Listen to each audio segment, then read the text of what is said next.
Nu, klausau. Marčiu, o čia tu? Nu. Pagaliau radau, blemba. Klausyk, dabar taip. Kur mano telefonas yra? Sony Ericssonas. Sony Ericssonas. Kur yra mano telefonas? K7, ten 50i. Aš pamečiau. Nu, nežinau. Kaip nežinai? Man sakė, kad tu ten žinai viską. Nežinau. Dabar taip, žinok. Aš žinau, kur tu gyveni. Aš žinok, viską žinau. Nes aš žinok, dėl to telefonau ne vieną tenais esu pakoręs.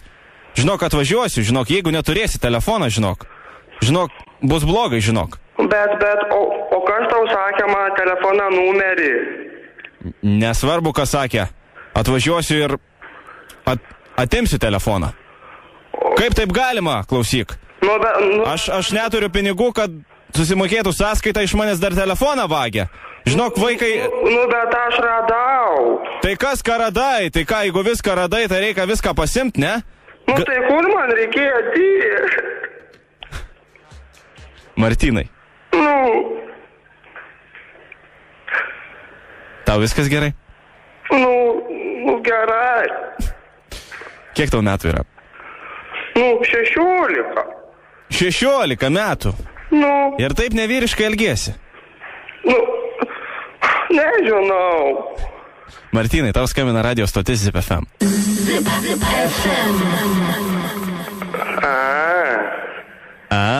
Klausyk, tai kas čia dabar per skistą blaudžiavimas, ką? Taigi šnekėk vyriškai, dieve mano. Aš apgavau tave, jokio telefono man nereikia, dieve mano. Aišku. O jau įsigandai labai. O tai kas čia jums paskambinai pasakė? Tomas. Matai kaip. Aišku. Martynai, calm down, nieks tavęs nemuš, nieks neatvažiuos ir turėk tą telefoną, kol dar nieks nesužinojo.